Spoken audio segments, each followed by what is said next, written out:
mapema, wengine wenu mmechoka.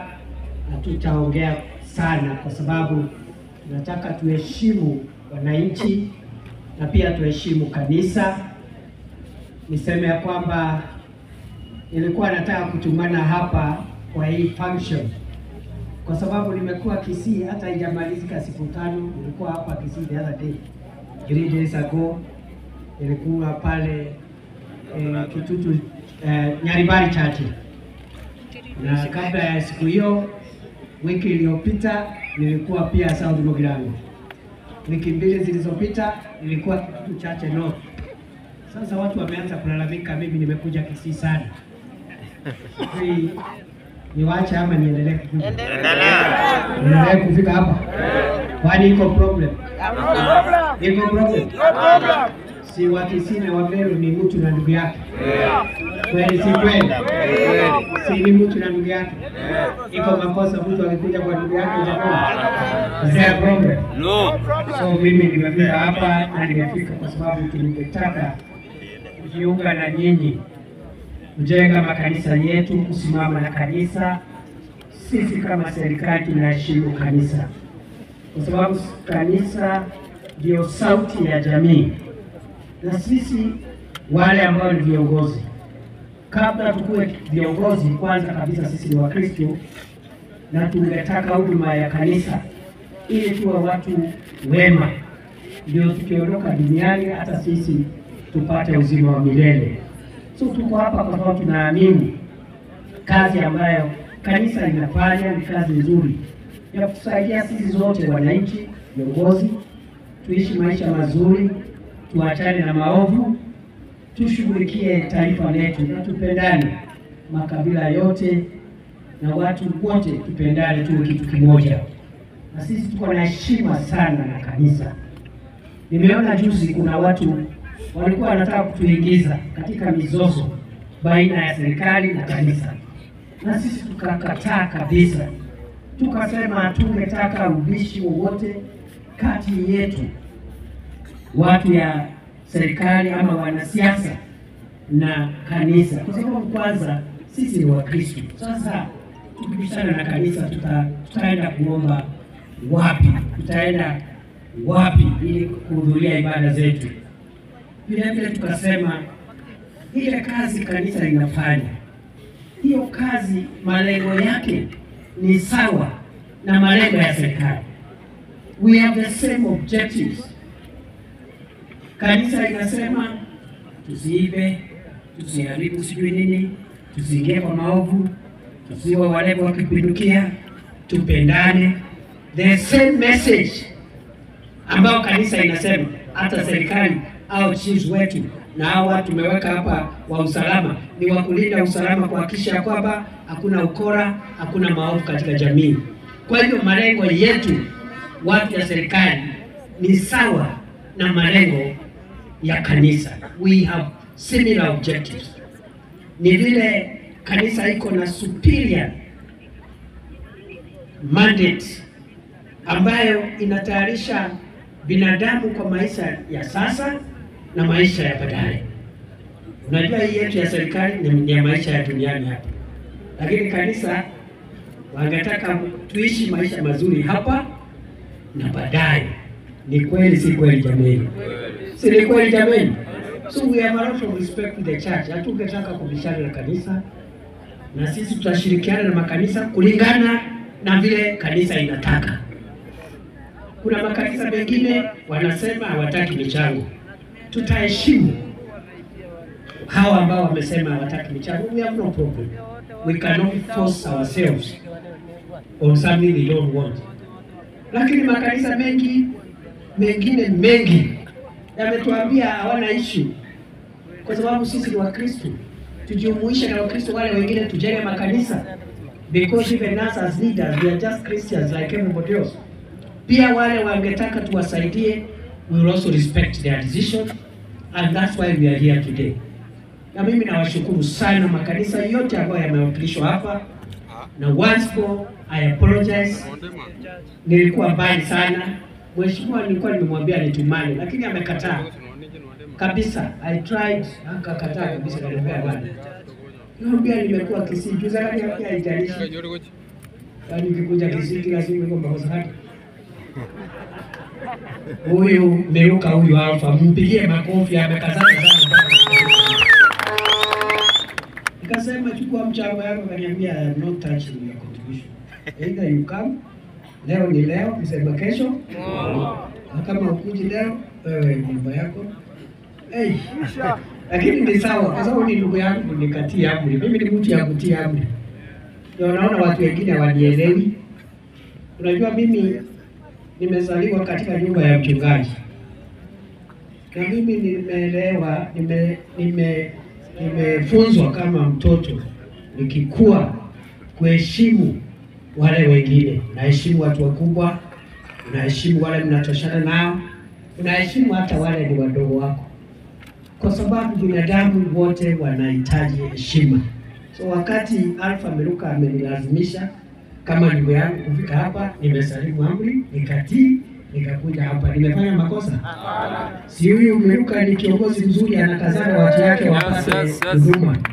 So Mheshimiwa Alpha, you have succeeded. Thank you very much. Na mimi silalamiki, I'm not complaining. Na wananchi pia, they are saying they are welcoming us here many times. Hata tukitaka kurudi next week, we'll pick another constituency, the other week another constituency, as we also serve the rest of Kenya. Kwa sababu Deputy President, si rais, si Deputy President wa Kenya mzima jamani. Yes. Si lazima aonekane kila sehemu. Yes. Na ashikane na viongozi wa kila sehemu ndio tujenge nchi yetu. Nikisaidia rais, that is my job, to make sure every part of the country, government is represented, and we work with the local leaders to make sure that we support one another as brothers and sisters, citizens of one great country called Kenya.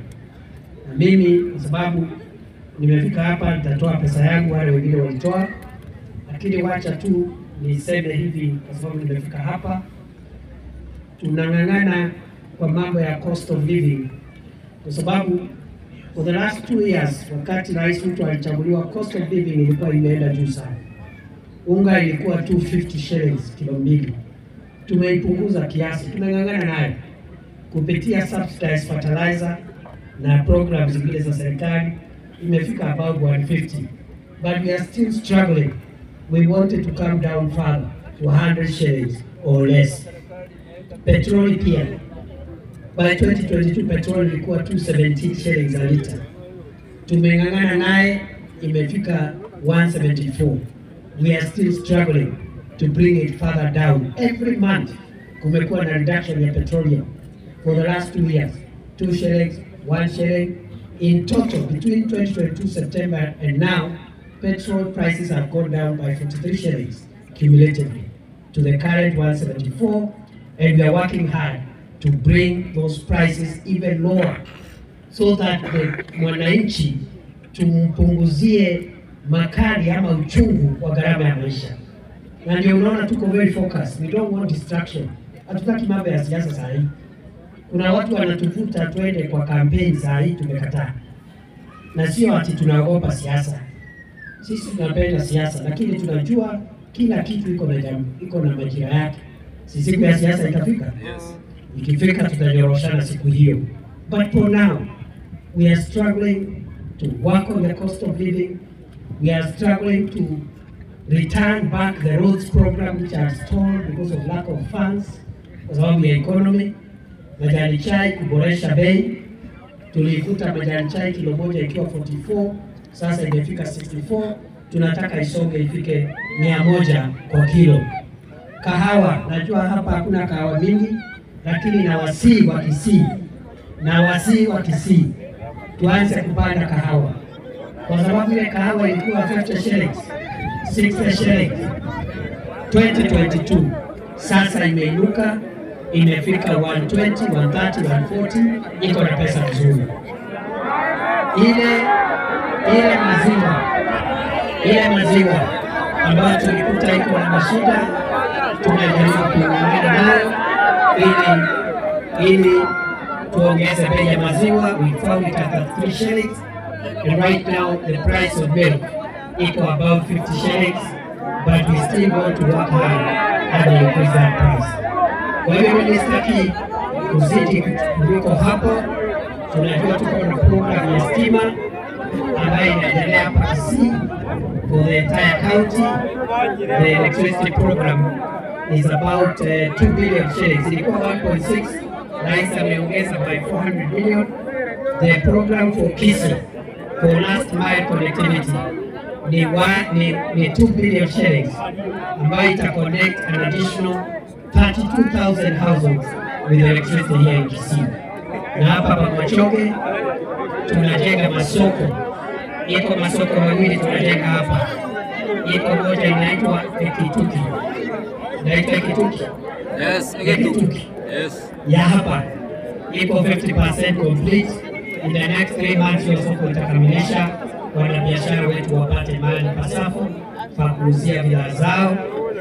Mahali kuna modern market. Na kuna ingine tunataka kuanza kujenga kule Ugembo. Ile soko kubwa Ugembo ya 73 million. Na wapi? Idibo. Unataka ingine hapo? Ile masoko yote mnataka tutajenga. That is our work. Kuna ile tumeanza na ile bado mnataka mgeni mheshimiwa. Huyu mheshimiwa ni mtu well connected. Anajuana na rais, anajuana na waziri, anajuana na PS, anajuana na DP. We will get you the market you require because that is our work as government. Kwa hiyo mimi sitaki kuwachosha sana. Nataka niwashukuru vile mmekuja kwa wingi, na sisi tutafanya safari nyingi hapa, sio hapa Kisii peke yake, Kenya nzima, Nyanza, Western, Coast, Central, Northeastern, Rift Valley.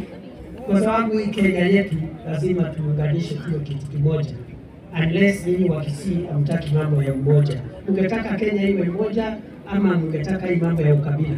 Moja. Tuwe na nchi moja jamani. Kwanza nyinyi wa Kisii nimewaambia nyinyi ndugu zetu. Nyinyi wa Kisii ni watu ya biashara. Na hakuna sehemu ya Kenya haina jamii ya Wakisii. Si mko kila mahali. Kwa hivyo fanyeni urafiki na jamii zote, kwa sababu watu wetu hapa Kisii kwa sababu ya biashara zetu wako kila mahali. Mpaka Amerika, mpaka kule Amerika Wakisii wako huko. Kweli si kweli? Kwa hivyo sisi ni watu ya biashara, watu wa kazi, watu wa kujitafutia. We must work towards uniting Kenya so that even our people who live far away from Kisii land can enjoy staying in harmony with their brothers and sisters wherever they are. Na mimi nikiwa msaidizi wa rais mkuu, hiyo ndio kazi yangu, kukazana kuunganisha Kenya ili nchi yetu iwe na amani, kulingana na mahubiri ambayo kanisa inatuhubiria kila siku ya kwamba sisi zote tumeumbwa na Mungu ili nchi yetu na sisi zote ni ndugu na dada. Kwa hayo mengi, nishukuru wale viongozi wamefika hapa, wameongea na wamechangia kanisa. Na mimi kwa sababu nimeongea vizuri, hakuna haja ya mchango. Hapa ni magari mtakeni. Ni lazima mchango. Sina bahati. Nifanye ile ifanyika na kila mtu. Basi nimesalimu wangu, mimi sina shida kukubali maneno. Kama mmesema ile kufanya hiyo sahihi. Na rais alikuwa ametuma speaker, Spika Wetangula alifika hapa. Alikuwa na ujumbe wa rais because I was not very sikuwa najua kama I'll make it kwa sababu safari ilikuwa mrefu na events zilikuwa mingi, but I'm so happy that I made it and I found you waiting and in peace. Kwa hivyo kwa hayo mengi, mimi pia waacha nifanye ile kitu, alafu nipatie ruhusa niendelee na songa nikiendelea pale ya Kisumu. So mimi unapatiana wewe mchungaji unapata hiyo pesa ama mnataka kujua ni ngapi? Ni 10,000. 30,000. 1,100. 200,000 haitoshi. 300. 2 million shillings. 2 million shillings. Endelea kazi ya kujenga makanisa jamani. Nyakundi ule treasurer wa UDA. Nyakundi yako kazini, tuliotuma mahali tukiwa na rais, ametumana 200,000. Wapi makofi ya Nyakundi jamani? tuendelee kusaidiana na kujenga makanisa jameni.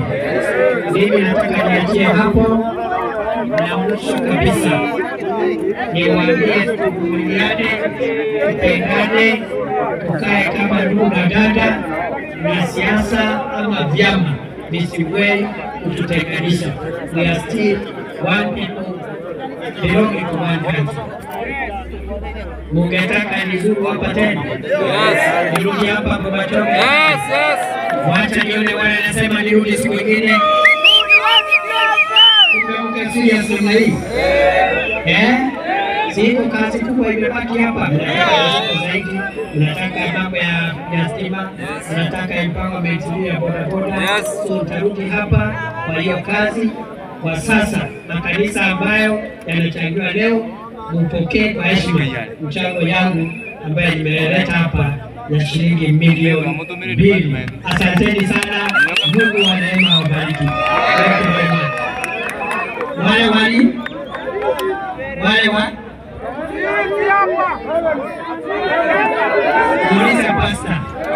Uliza pasta.